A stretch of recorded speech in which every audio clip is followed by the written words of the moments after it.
नमस्कार, बहुत बहुत स्वागत आप सब लोगों का जीवन उत्साह न्यूज के इस लाइव सेशन में। रोज की तरह आज फिर शाम को हम बात करने जा रहे हैं हमारी व्यवस्थाओं पर और भ्रष्टाचार पर।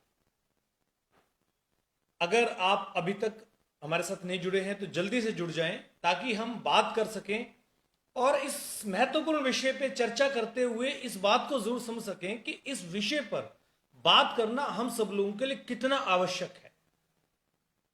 लोग हमारे साथ जुड़ चुके हैं। काफी लोग शायद ये सोचते हैं कि भ्रष्टाचार के ऊपर बात करने का फायदा क्या है। कई बार लोग ये सोचते होंगे कि भ्रष्टाचार पर हम बात करके क्या कर लेंगे। कई बार लोग ये भी कहते होंगे कि भ्रष्टाचार के ऊपर कुछ लोग मिलकर क्या कर लेंगे। कई बार लोगों का यह कहना भी होगा कि भ्रष्टाचार को खत्म नहीं किया जा सकता है क्योंकि भ्रष्टाचार हमारे डीएनए में घुस चुका है। अगर आप भी ऐसा विचार मानते हैं, अगर आपकी सोच में भी ये बात है, तो आपको इस सोच को जरूर बदलकर आगे बढ़ना चाहिए, क्योंकि अगर यही बात हर व्यक्ति सोचना शुरू कर देगा तो इस भ्रष्टाचार के दलदल में एक दिन इस तरह से डूबे होंगे कि वहां से अपनी पीढ़ियों को, अपने समाज को निकाल नहीं पाएंगे। मैं आप लोगों से पहले एक सवाल पूछना चाहता हूं। ऐसा कौन सा व्यक्ति है जो अपने बच्चों को बेईमान बनाना चाहता है? अगर कोई आप में है तो इस वीडियो को यहीं पर छोड़कर बाहर जा सकता है, निकल सकता है। उसे इस लाइव स्ट्रीम में रहने की कोई आवश्यकता नहीं है।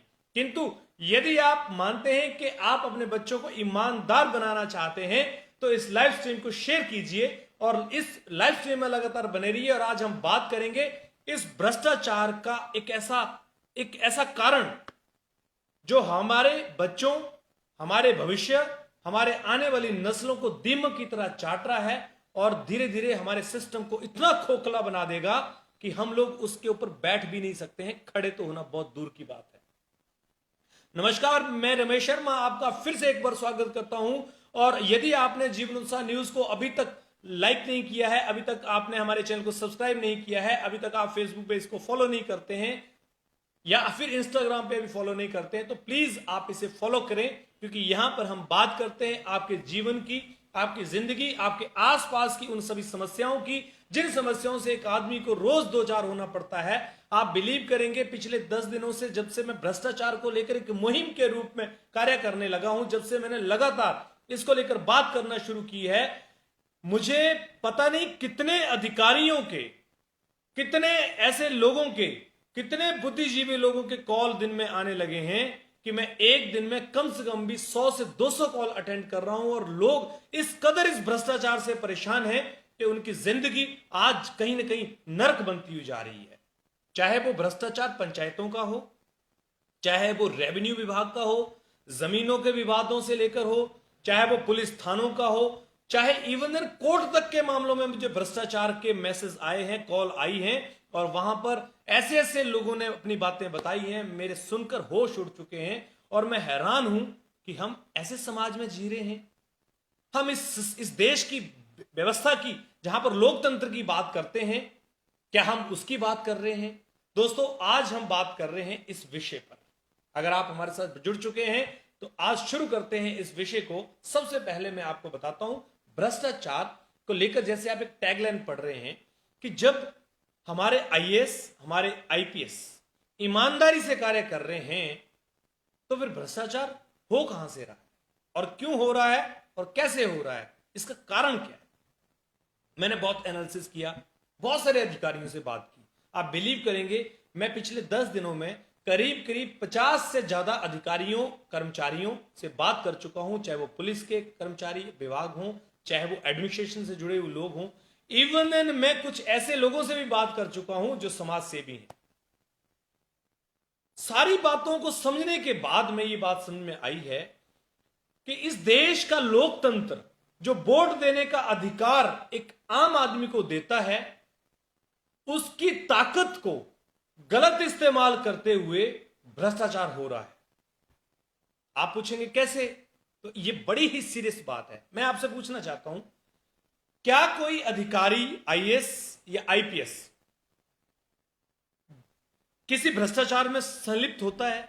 बहुत कम, बहुत कम रेशो में मैं मान सकता हूं। हो सकता है कुछ हो, लेकिन आईएएस आईपीएस एक ऐसी डेजिग्नेशन है हमारे देश के अंदर जो पूरी सरकारों को चलाते हैं। पूरे देश को चलाने का कार्य करते हैं। लेकिन ये जितने भी लोग हैं, ये सारे के सारे लोग कहीं ना कहीं राजनीति के साथ में तालमेल बिठाते हुए देश को, प्रदेश को, गांव को एक नई दिशा का देने का कार्य करते हैं। मैक्सिमम केसेस में ये देखा गया है, ये पाया गया है कि पंचायत स्तर से लेकर पुलिस थाने तक,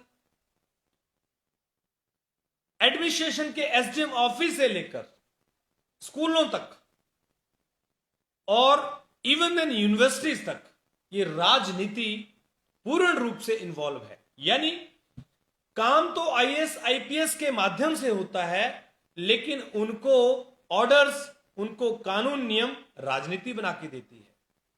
और यही इसका सबसे बड़ा दुरुपयोग भी हो रहा है।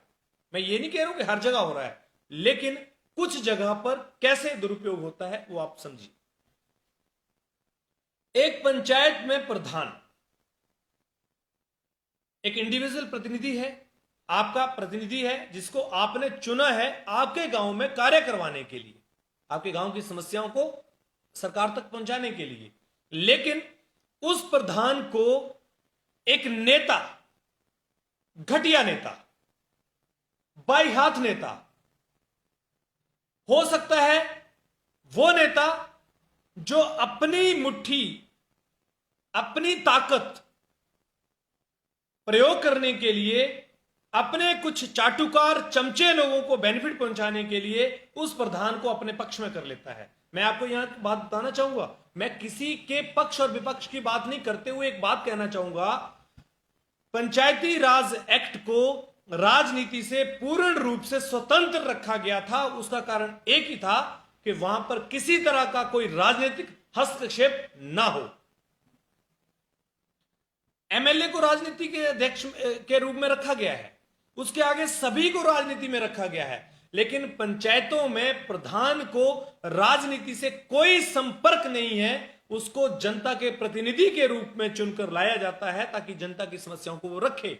लेकिन हमारे देश में नेता, जब चुनाव होता है पंचायत का, उसी समय प्रधानों के साथ सांठ-गांठ, प्रधानों को लुभाने और प्रधानों को अपने पक्ष में करने के लिए काम करना शुरू कर देता है। और यहीं से सबसे बड़े भ्रष्टाचार की शुरुआत होती है। आप पूछेंगे कैसे? क्योंकि प्रधान जब पंचायत में बैठेंगे, उप प्रधान जब पंचायत में बैठेंगे, तो उन लोगों को नेता के द्वारा अपने कुछ खास लोगों को, जो उसके चमचे हैं, जो उसके चाटुकार हैं, उनको फायदा पहुंचाने के लिए काम करवाएगा। ये 100% सत्य है। नेताओं का इन्वॉल्वमेंट पंचायतों में 100% करप्शन का कारण है। अब जो भी नेता करते हो, इस बात को आप मान लीजिए, कहीं ना कहीं वो प्रधान राजनीति में इन्वॉल्व होकर नेताओं का गुणगान करते हुए और नेता उनका गुणगान करते हुए कार्य करते हैं। और दूसरा, जो सेक्रेटरी बैठे होते हैं, मैं तो बहुत नीचे के स्तर से बात कर रहा हूं, जो सेक्रेटरी होते हैं उनको नेताओं की कहीं ना कहीं जी हजूरी इसलिए करनी पड़ती है कि वो ट्रांसफर से डरते हैं। इवन देन बड़े से बड़ा अधिकारी अपनी ट्रांसफर से डरते हुए नेताओं की गलत बात को भी एक्सेप्ट करने के लिए तैयार हो जाता है, क्योंकि उसमें उसका अपना फायदा जुड़ा होता है। मैं सवाल यहां यह करना चाहता हूं कि जब हमारे आईएएस आईपीएस इतनी मेहनत करते हैं, दिन रात काम करते हैं, सरकारों की योजनाओं को लोग तक पहुंचाने के लिए, क्रियान्वित करने के लिए मेहनत करते हैं, तो उन लोगों के ऊपर राजनीति का दबाव क्यों रहता है? क्या ये हमारी सरकारों को दिख नहीं रहा है? और इसी दबाव के चलते पंचायतों से भ्रष्टाचार शुरू होता है। इवन इन शिक्षण संस्थानों में जो टीचर्स हैं, वो भी राजनेताओं के संरक्षण के तले पले हुए हैं। वो भी अपनी ट्रांसफर का डर, कहीं ट्रांसफर ना हो जाए रिमोट एरियाज में, इस बात को रखते हुए राजनेताओं के जी हजूरी और गुलामी करने के लिए मजबूर हुए पड़े हैं। केवल शिक्षक संस्थान ही बात नहीं कर रहा हूं, रेवेन्यू ऑफिस से लेकर, बीडीओ ऑफिस से लेकर, एडमिनिस्ट्रेशन के एसडीएम ऑफिस से लेकर, हर जगह ये गंदी राजनीति, ये ओछी राजनीति करने वाले लोग आज आम आदमी को भ्रष्ट जीवन जीने के लिए या भ्रष्ट होने के लिए या भ्रष्टाचार के अंदर मजबूरी से जीवन जीने के लिए मजबूर कर रहे हैं। तो क्या ये उन लोगों के साथ अन्याय नहीं कर रहे हैं जो लोग इन्हें चुनकर भेजते हैं, जो लोग इन्हें अपना वोट देकर इसलिए भेजते हैं कि वो उनकी रक्षा करेंगे, उनको सुविधाएं देंगे, उनको विकास देंगे। सरकारें विकास देने के लिए पूरे कार्य करती हैं, लेकिन लोकल स्तर पर कुछ नेता, कुछ चमचे राजनेताओं को इस बात को लेकर ध्यान रखना पड़ेगा कि उनका हस्तक्षेप उन लोगों में, नौकरशाही में, हमारे समाज को कितना बड़ा नुकसान पहुंचा रहा है। आप बिलीव करेंगे, मैं आपको अपने फोन के कॉल डिटेल्स अगर सुनाऊं, मेरे पास एक दिन में 100 से ज्यादा कॉल्स आता है जिन लोगों को भ्रष्टाचार, अन्याय, इन सब चीजों से दुखी होकर लोग इतनी मुश्किल में जी रहे हैं कि उनकी कोई नहीं सुन रहा। सालों निकल के शिकायतें दिए हुए, सालों निकल के समाज के लिए बोलते हुए, लेकिन कोई नहीं सुनता है। मैं दूसरों की बात नहीं कर रहा हूं, मैं तो अपनी ही बात कर रहा हूं। पता नहीं कितने मामले हमने भ्रष्टाचार के सामने लाकर, सरकारों के सामने, पुलिस के सामने रखे, लेकिन उसके बावजूद भी उन लोगों को सपोर्ट मिला और उन लोगों के खिलाफ कोई कार्रवाई, कोई एक्शन नहीं हुआ।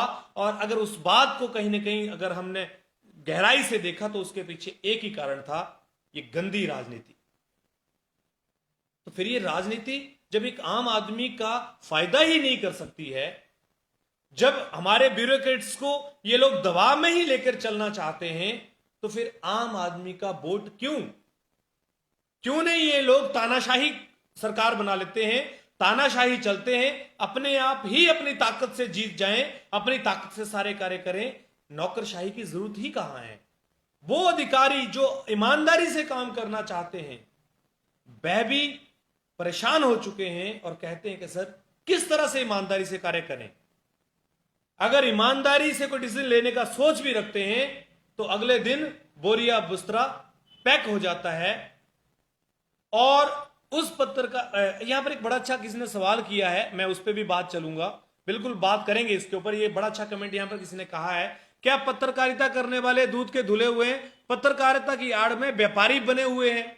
सर इसमें बहुत अच्छी बात आपने कही है, लेकिन अगर व्यापारी भी पत्रकारिता करते हुए समाज के लिए सही काम करे तो मुझे लगता है कोई बुराई नहीं है, क्योंकि पत्रकारों को भी अपना परिवार चलाने के लिए कुछ ना कुछ चाहिए। देखिए ये विषय अगर यहां पर आया है तो बहुत अच्छा है, मैं इस पे आपको चर्चा करना चाहूंगा। हालांकि इस विषय पे मैं अलग से एक दिन चर्चा कर सकता हूं, लेकिन अगर सवाल आया तो मैं जरूर करूंगा। देखिए सर, पत्रकार को सरकार ने क्या दिया है आज? क्या पत्रकार को सरकार तनख्वाह देती है? क्या सरकार एडवर्टीजमेंट देती है? सर उन अखबारों को जो एडवर्टीजमेंट सरकार देती है, उनमें जो पत्रकार काम करते हैं उनका शोषण हो रहा है। उनको 1,000, 2,000, 4,000 रुपए में शोषण किया जा रहा है और उन लोगों को मजबूर किया जाता है विज्ञापन लाने के लिए। और अगर वो विज्ञापन नहीं लाते हैं तो उन लोगों को धमकी दी जाती है कि आपको काम से बाहर निकाल दिया जाएगा।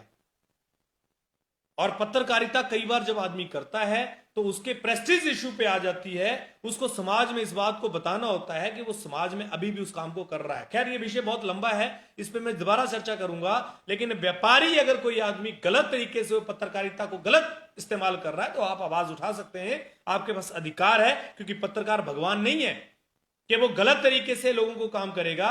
चाटुकारिता पत्रकार कर रहा है तो उसका गुनाह है, क्योंकि वो कहीं ना कहीं अपने धंधे के साथ में, अपनी रोजी रोटी, अपने कारोबार के साथ में गलत काम कर रहा है। जो आदमी की ड्यूटी है, जो आदमी का धर्म है, अगर वो ईमानदारी से नहीं निभाता है तो उसके अंदर उसका दोष माना जाता है। तो विषय पे हम आते हैं वापस। राजनीति का ये रूप हमें भ्रष्टाचार के इस दलदल में लेकर जा रहा है, तो क्या राजनेताओं को इस बात को नहीं सोचना चाहिए कि हमें जो ट्रांसफर की धमकी देने की बात की जाती है और जो ट्रांसफर करने का जो रोब दिया जाता है, इस बात से बाज आना चाहिए।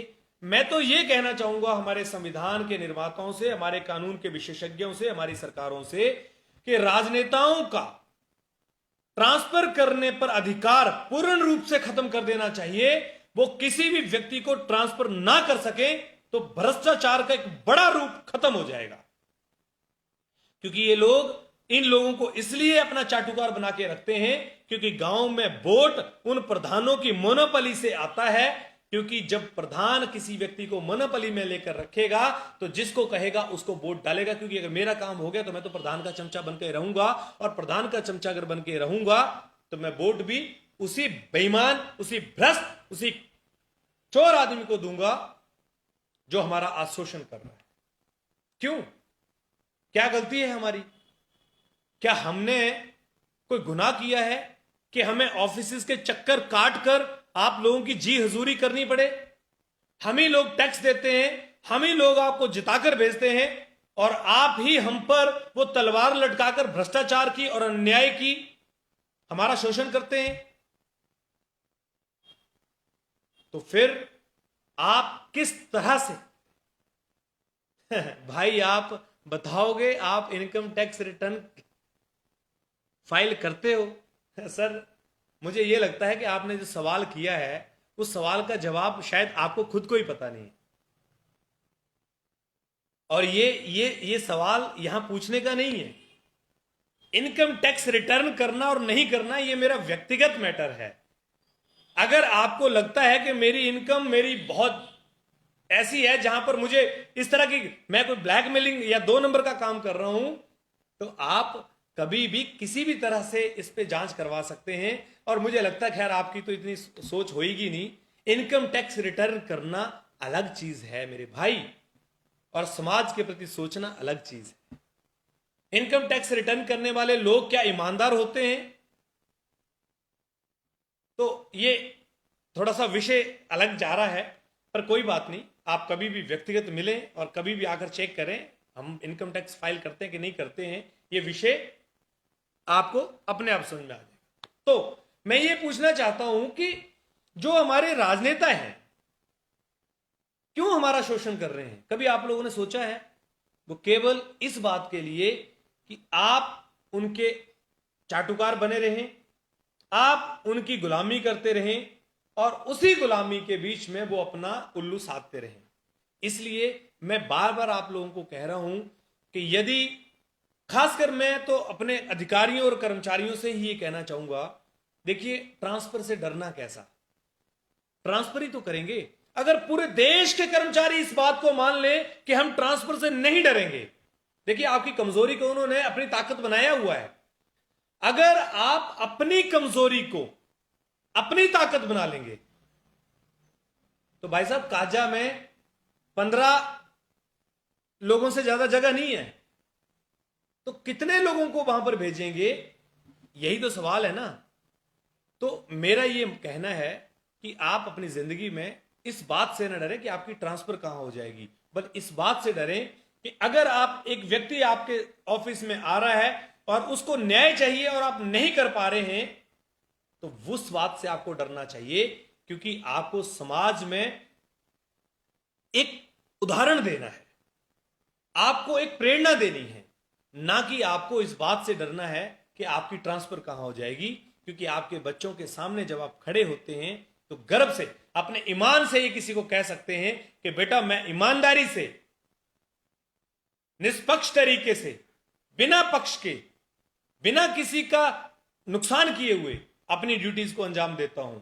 ये विश्वास के साथ आप अपने बच्चों के साथ अगर बोल गए तो इसका अर्थ यह है कि आप अपनी ड्यूटी के साथ पूरी ईमानदारी निभा रहे हैं। मैं तो यह कहना चाहूंगा कि इसमें ट्रांसफर का कोई सवाल ही नहीं बनता। कोई आपकी ट्रांसफर कर भी देगा तो कहां तक करेगा, लेकिन ये आप एक आदमी अगर सोचेगा तो नहीं होगा।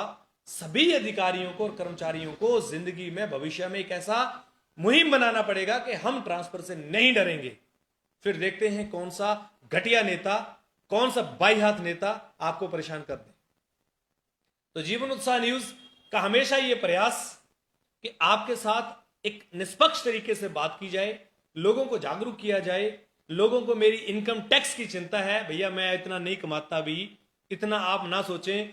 पुरानी सी गाड़ी रखी है, छोटा सा ऑफिस है और कोई महंगे कपड़े पहनने वाला व्यक्ति नहीं हूं, बड़ा साधारण जिंदगी जीने वाला व्यक्ति हूं।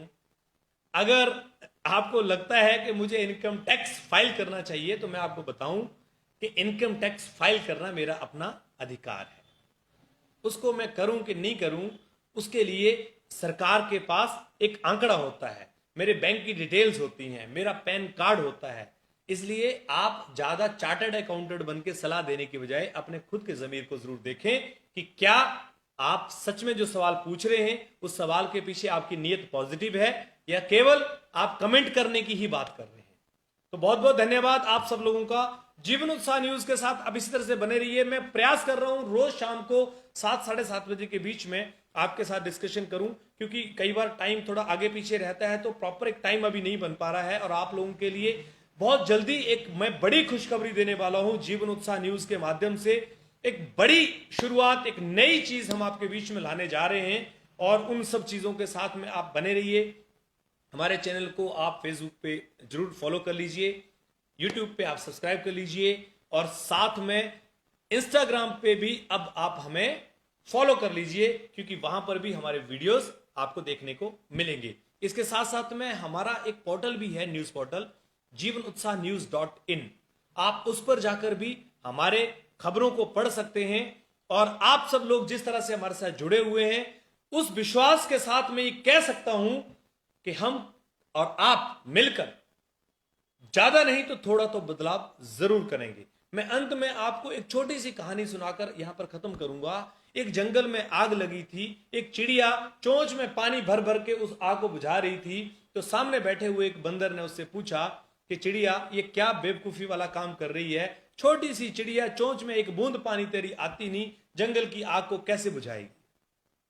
चिड़िया ने कहा कि भाई मुझे पता है मैं जंगल की आग बुझा नहीं सकती हूं, लेकिन भविष्य में जब भी जंगल में आग बुझाने वालों में मेरा किसी का नाम आएगा तो उसमें मेरा नाम भी लिखा होगा। रमेश शर्मा भी यही प्रयास करता है कि भ्रष्टाचार को मिटा नहीं सकता, यह बात बिल्कुल गारंटेड है, अकेला नहीं मिटा सकता। लेकिन जब हम आप और आप मिलकर इस पे फाइट करेंगे और जब कभी भ्रष्टाचार को लेकर कोई क्रांति होगी तो उस क्रांति में कहीं ना कहीं आपका और हमारा नाम भी लिखा होगा, जीवन उत्साह नाम का नाम भी लिखा होगा। इसी विश्वास के साथ मैं आपको लेकर चल रहा हूं और इसी विश्वास के साथ आपको बनाए रखने का मैं पूर्ण प्रयास करूंगा। ये मैं अपने ईमान से, अपने व्यक्तित्व से, अपने इस इतिहास, अपनी जिंदगी के उस प्रेरणा से बांध के चलता हूं कि हम अपनी जिंदगी में तब तक ईमानदार रहेंगे जब तक हमारी सांस में सांस है। बेईमान बनने के लिए इंसान की जरूरतें बड़ी चाहिए। जब आपकी जरूरतें छोटी होती हैं तो आपको बेईमान बनने की आवश्यकता नहीं होती है। नहीं तो एग्जाम्पल दे सकता हूं सैकड़ों ऐसे लोगों का जो रमेश शर्मा के पास कई तरह का पैसा प्रलोभन लेकर आए थे, लेकिन उनको भी रमेश शर्मा ने हाथ जोड़कर यह कहा था कि प्लीज हमें खरीदने का प्रयास ना करें, क्योंकि मुझे खरीदने की ताकत आप में नहीं है। इस विश्वास के साथ आपको लेकर चलूंगा। मुझे पता नहीं कि आप मेरे बारे में क्या सोचते हैं, पर मुझे यह पता है कि मैं अपने बारे में क्या सोचता हूं, और मैं अपने बारे में जो सोचता हूं वो उस बेईमान आदमी से बेहतर सोचता हूं जिस बेईमान आदमी के दिल में अपने शीशे के सामने खड़े होकर खुद से सवाल करने की हिम्मत नहीं होती है। जीवन उत्साह न्यूज के साथ आप बने रहें। मेरे लिए आपका विश्वास ही प्रेरणा है। मेरे लिए पैसे से बढ़कर आपका विश्वास और खुद का विश्वास। बहुत बहुत धन्यवाद आपका। Thank you very much.